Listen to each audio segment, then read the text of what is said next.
Hi everyone, my name is Patricia Worby Alchemy Therapies, and just a very quick update today. This is now day 3, I believe, of our stay-at-home policy in the UK, commonly called lockdown. It's not really a lockdown because we are allowed to go out on limited errands. And also, it's not self-isolation. We're hearing a lot of that, people asking, how are you coping with self-isolation? It's not, it's social distancing. I'm not isolating because I haven't got symptoms. And until tests come out and we can determine whether I have the virus and I'm just asymptomatic, which may be the case for a lot of people because there's a long latency, up to, I believe, 5, 7, sometimes 9 days between getting the virus in your system and displaying symptoms.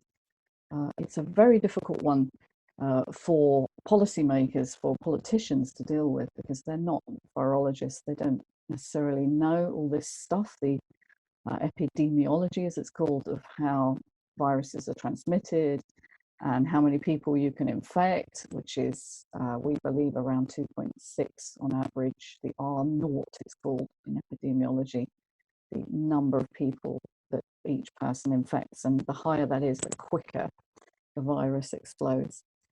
But that isn't what I wanted to talk about today, actually, because there's plenty of people talking about that in detail, ad nauseum. What I wanted to talk to you about really was the anxiety that this is causing, all this information. I guess you could say I'm a part of that because I'm producing videos too.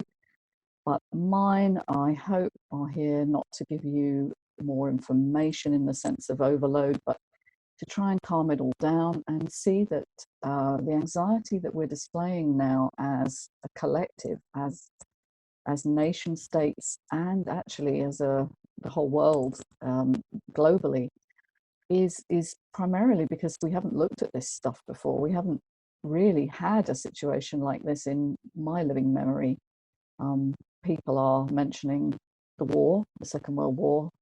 Certainly in the UK, there were restrictions on movement during that time. Things were desperate. But this is a whole new ballgame. This is something quite different because really it is not expected, or it was expected, but it was ignored. And actually what's going on has been indicated for a number of years. We've had a number of different infectious diseases which have been gradually becoming more and more serious, and this is the most serious we've ever faced. But I think it's because we're in a time of connectedness, social media connectedness, which isn't true connectedness, actually, it's a disconnection.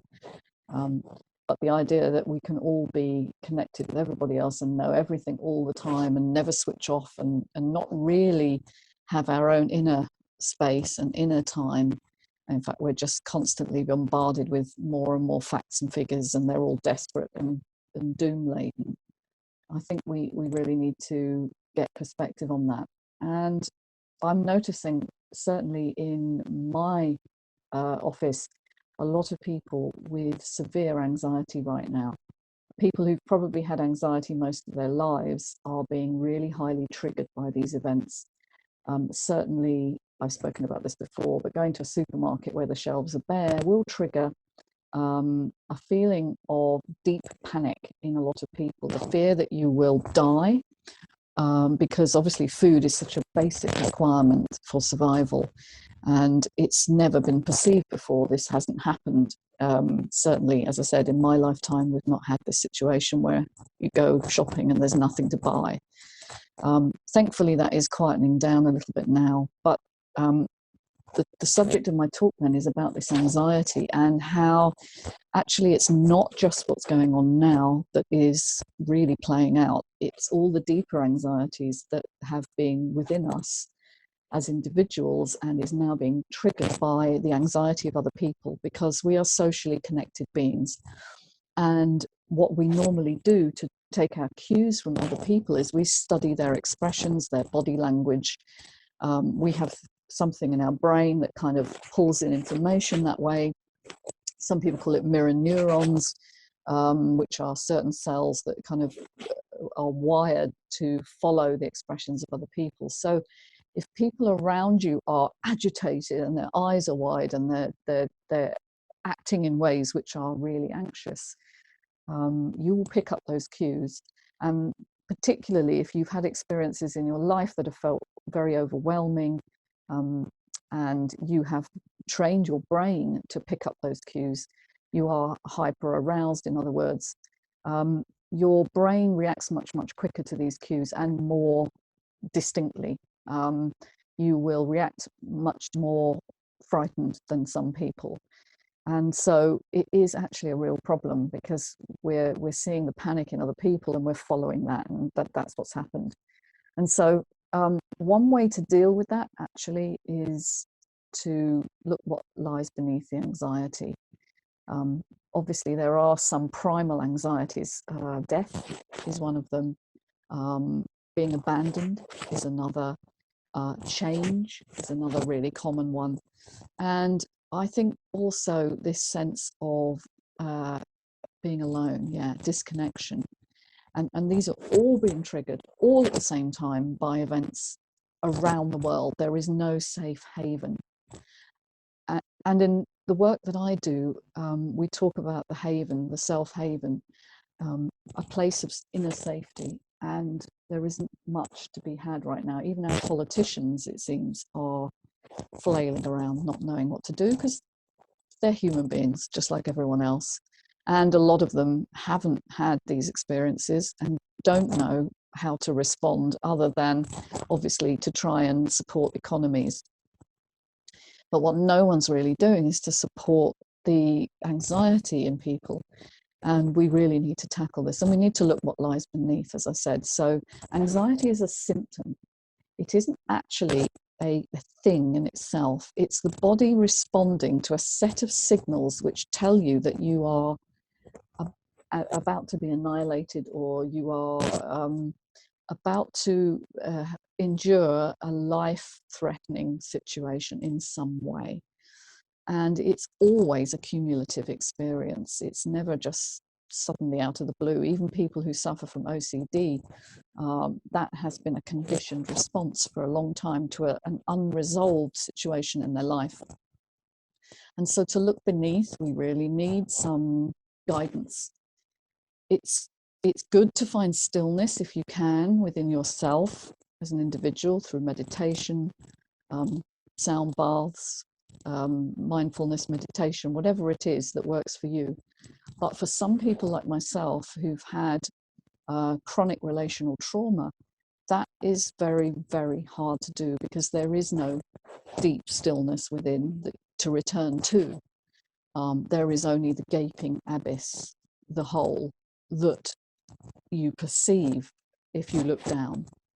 And so what we have to do is to build that again from the ground up, and we usually do that relationally with other people who are calm.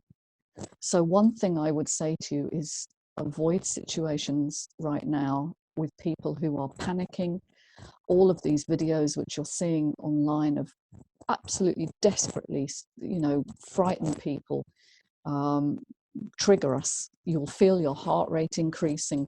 And whilst it's important for politicians, I guess, to hear these messages so that they will do something about it, it's actually really, really something to avoid if you are traumatized in any way. And you need to actually disconnect from that right now and find things that feel safe and calm. And so going out into nature if you can, being with people who are calm, finding joy in everyday things, painting, singing, drawing, gardening, anything that you can do that disconnects you from the overreactive, threat-seeking brain. Okay, and procedural actions, things that require very little analysis. So, if you're digging, it's a repetitive action. If you're painting, it's reflective, but it's not analytical. Things like this allow the back brain, which has been the one that's firing panic, to disconnect and to actually go to a place of perhaps a little distancing from that trigger. And then, talk to people, don't isolate in that sense. Talk to people that make you feel good, that support you, that understand you. If you don't have anybody like that, find your tribe. There are plenty of people online who are talking about this stuff. And deal with your childhood past, because a lot of these anxieties which are coming up now are part of a long-standing pattern from childhood, which a lot of people don't realize.